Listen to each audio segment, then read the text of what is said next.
Today, we're going to talk about why smart kids end up lonely. And one of the most important lessons I learned as a psychiatrist is that the solutions of today become the problems of tomorrow.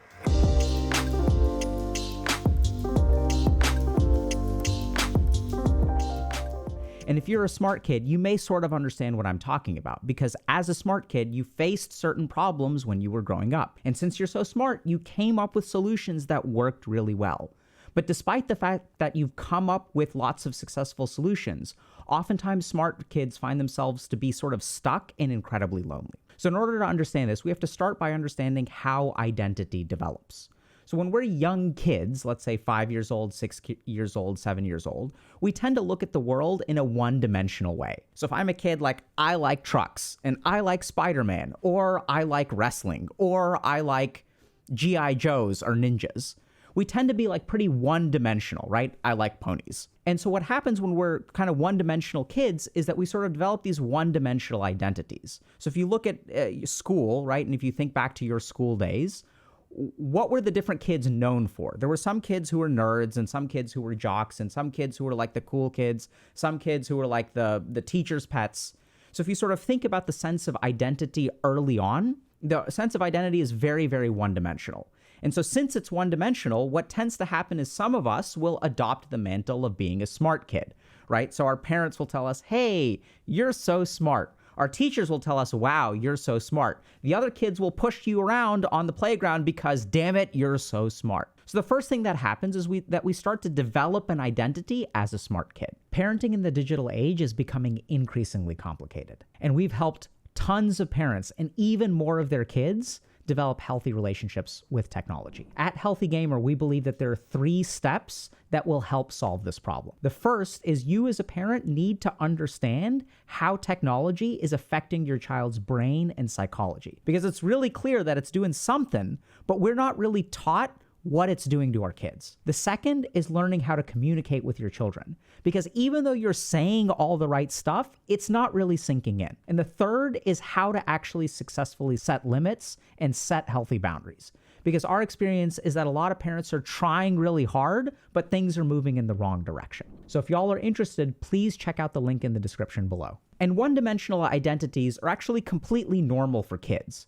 The problem is that if your one-dimensional identity is that you're smart, that starts to sabotage things later in life in a way that other one-dimensional identities usually don't. Like, if I love Spider-Man and that's my identity, it doesn't really cause me problems necessarily later in life. And if we want to understand why the identity of being smart causes problems, we have to understand what it means to be smart. So when someone calls you smart, or when you call someone else smart, or you say, oh my God, this person is brilliant. Like, hi, I'm Dr. K. I'm so brilliant, right? Everyone thinks I'm so smart. Why do they think I'm smart? Like, what, have y'all seen an IQ test for Dr. K? You have no idea, right? I could just be average intelligence. What we equate with smartness is really effortless success. And so when you take a child and you say, wow, you are really great at effortless success. When all the other kids are sweating and trying hard, you waltz through here, and because you're so brilliant, it's easy for you. When everyone else needs to study for a test, you don't need to study for a test because you are so brilliant. And so this child starts to adopt this identity that intelligence means effortless success.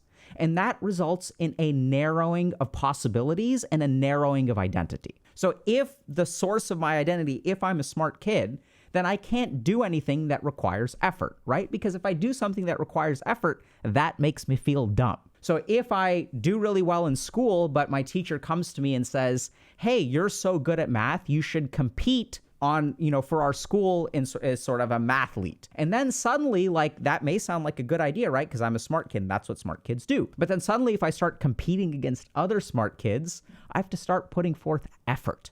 And if I start putting forth effort, I don't feel smart anymore. If I start competing in math competitions, no one calls me brilliant anymore. I can't waltz in and be at the top of my class. And so suddenly what happens is that becomes a threat to your sense of identity. And so what smart kids start to do is they stop doing things that require effort. And this is really when they get screwed, because that's a solution that works really well, impresses a ton of people when you're young. But as you start to grow older, you start to move away from other activities. So there's sort of a narrowing of your life, and this is what I've seen working with tons of smart kids, that you're not able to do things that other kids are able to do. Because that other kid actually doesn't have the burden of being smart, so they're sort of allowed to practice, do poorly, and then eventually get better. But as a smart kid, that's not an option for you.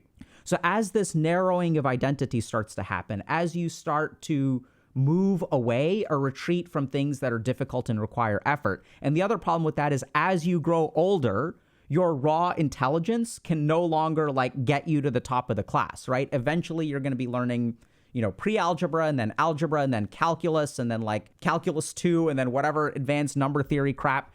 And then like eventually you've got to start working. But the problem as a smart kid is that the second you start working, you stop being smart. And this kind of becomes a vicious cycle because the less I start doing, the more I'm left with the identity of being a smart kid. Because now I'm not multidimensional. I'm not also a graceful dancer. I'm not also very charismatic, right? All I am is smart. And so as that becomes all I am, it becomes harder and harder to put myself in places that threatens that. So this results in a very, very sharp narrowing of hobbies, of exposures, and eventually leads to social isolation. Because let's think about it, right? So if I don't end up joining this team and I don't become a mathlete and I don't start doing sports, what I'm going to sort of be left with is like a lack of opportunity to like socially engage with kids. And this is where being smart also kind of sabotages kids. Because as I start to reduce my social activity, how do I solve that problem? I use it with my intelligence.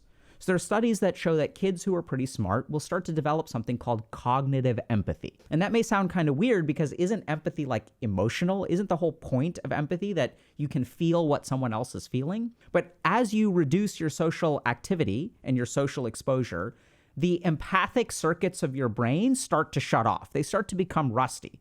And so what a smart kid does is they've got this one awesome tool in their tool belt, which is their intelligence. And so then they leverage their intelligence towards social interactions.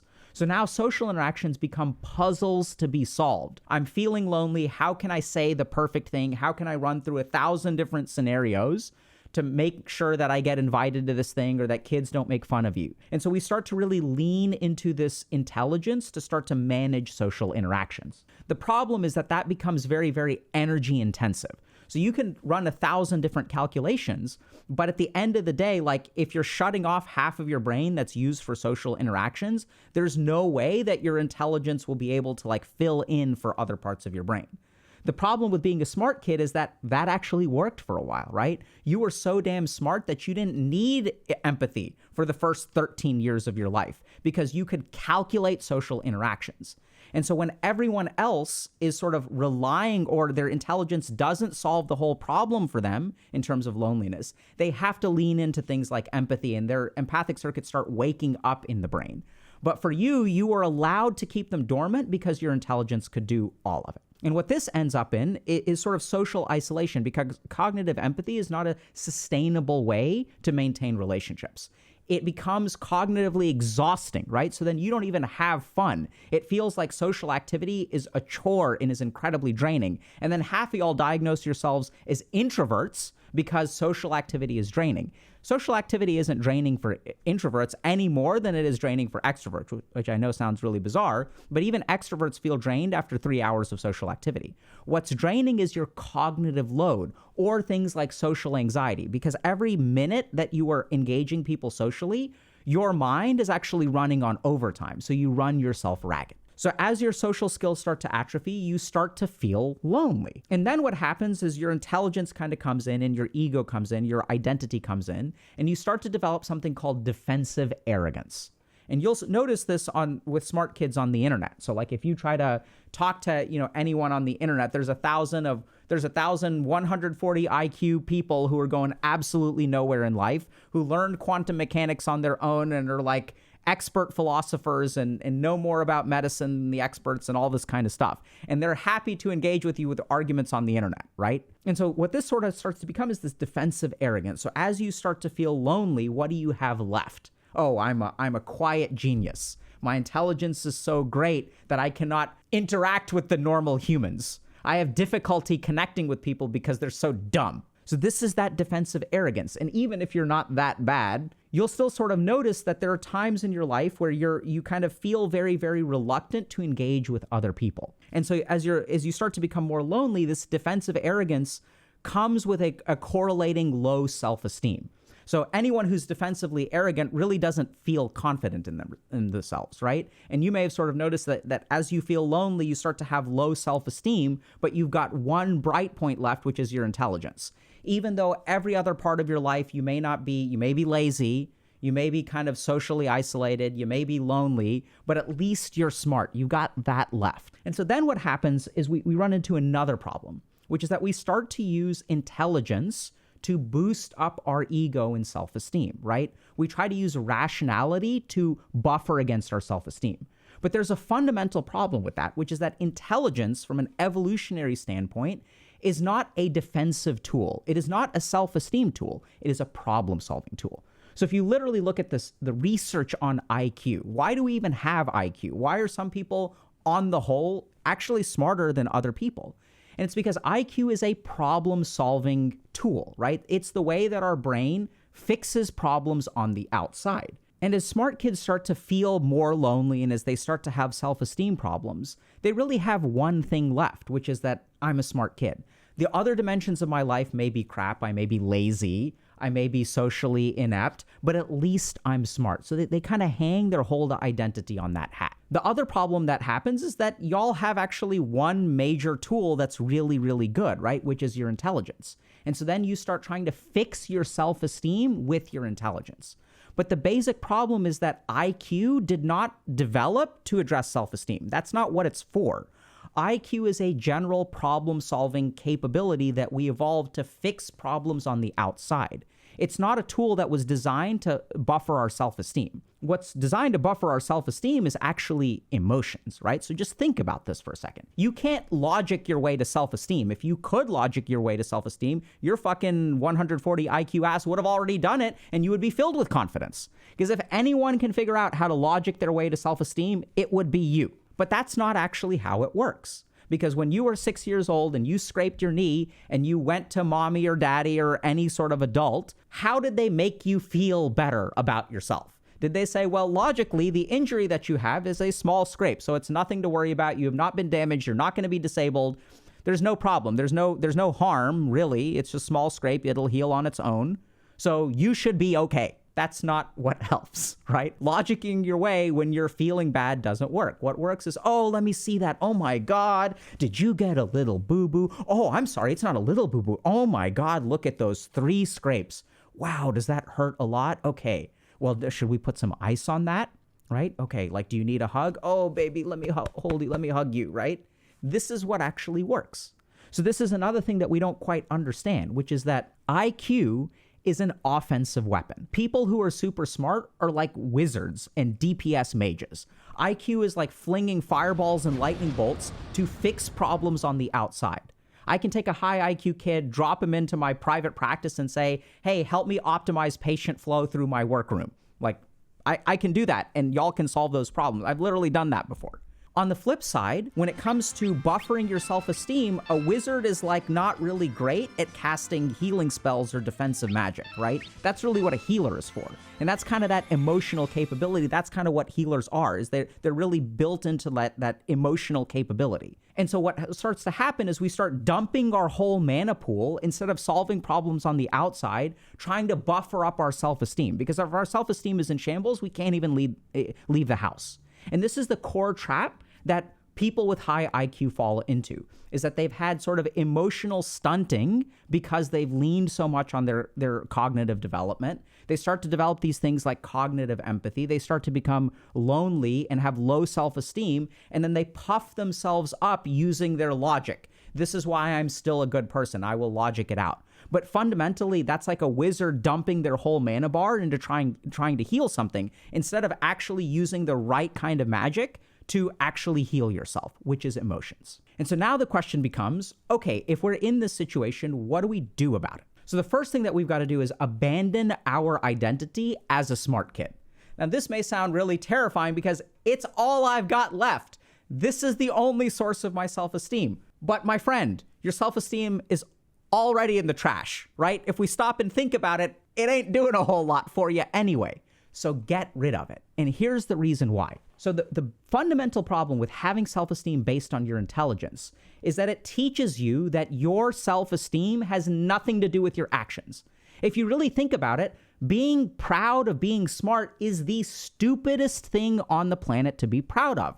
Because what did you do to deserve that, right? Did you work hard? Nah. IQ is primarily dependent on genetics and maybe some amount of upbringing and whether you smoked a shit ton of pot when you were in your teenage years, right? That's really all it depends on. It's something that people are born with, which is why a lot of IQ testing happens with like 4-year-olds.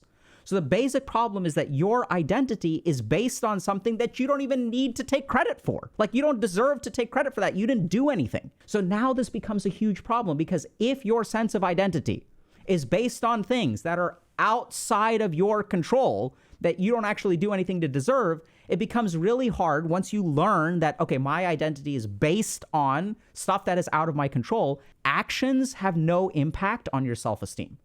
So when I work with smart kids and I ask them, well, did you try your best? They can't take any pride in that. What matters is the result, right? Well, like, it doesn't matter if I tried my best. If I tried my best and I fell short, I actually feel worse about myself. Well, hold on a second. Why is that?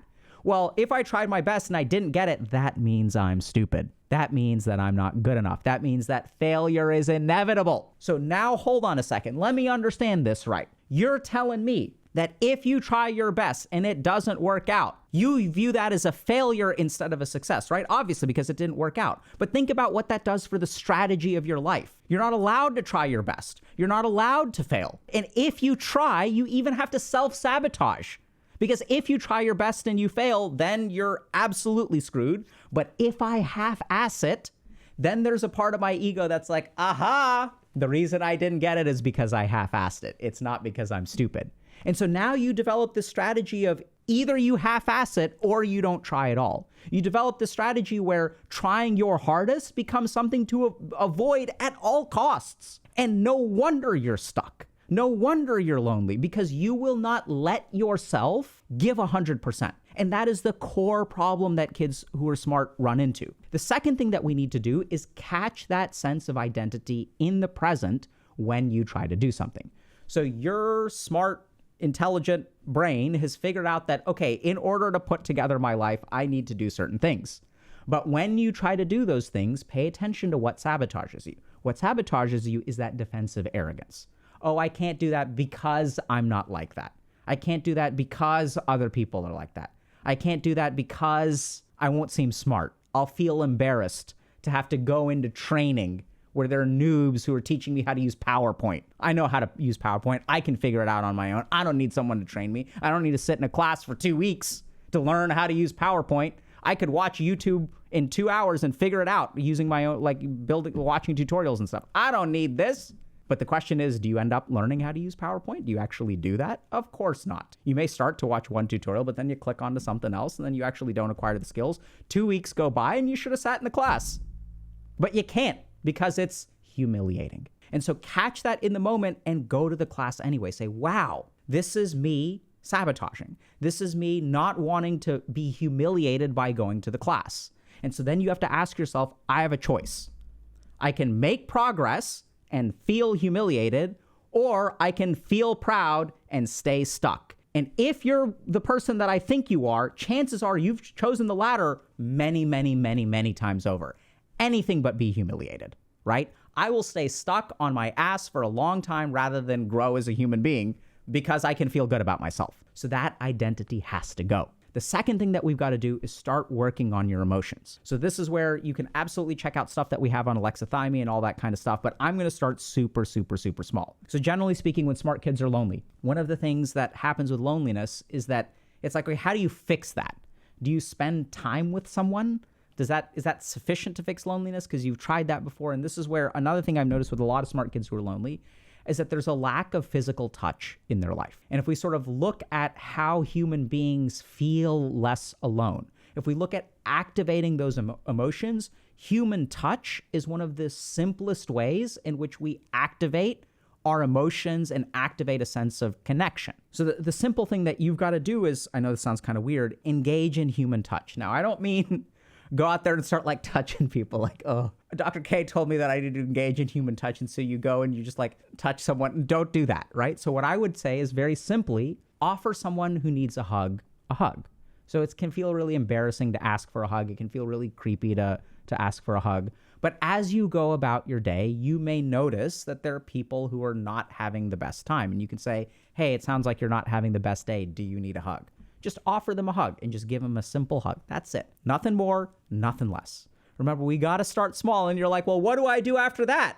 Right? So there's your intelligence again saying that's not enough. That's not going to fix my problems. I don't want to take the first step unless I can figure out how to do the last step. What comes next? And that's the problem. You can't always know what comes next. You have to start taking simple steps to start making progress, right? That's the strategy. The strategy is not, I need to figure out 1 to 100 before I take step number 1. That's what got you here. The strategy, if you want to get to 100, is you got to take one step, and then you got to figure out the second one, and you got to figure out the third one, and then you got to figure out the fourth one. But you can take one step at a time. That's the only way you can do it. You can't climb a mountain in any other way than taking one step at a time. So what I encourage y'all to do is try to engage in some human contact, right? And I know that everyone's going to meme about that, but I'm serious. Like, we know that hugging people leads to a release of oxytocin.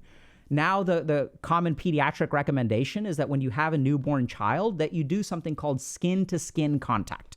And there's some physiologic reasons for this. Babies have really thin skin and they can't maintain their own body temperature. So their skin is actually really absorbent for your body heat. So that's one reason. But the other thing is that we know that this actually facilitates bonding with kids, right? So human beings are wired to bond through touch. And even though it can feel kind of embarrassing, and that's why I'm saying don't go out there and ask for a hug, right? So how can we make it easy for you? You can offer a hug. And it may hurt to get rejected, but that doesn't necessarily mean they're rejecting you. That means that they may not want a hug right there. And so just offer people a hug if they need it. That's all I'm asking. And so if you're someone who's ended up being kind of this lonely genius, I don't blame you at all. Chances are you're in this situation because you've had to adapt to a lot of circumstances in life. And the basic problem is that all of your adaptations tend to be cognitive in nature. And cognition just simply can't solve all of our problems. That's why our brains have emotional circuits instead of CPUs, right? A computer is a fully cognitive machine, sort of. I don't know, that's AI stuff, I guess, or theory of consciousness or whatever.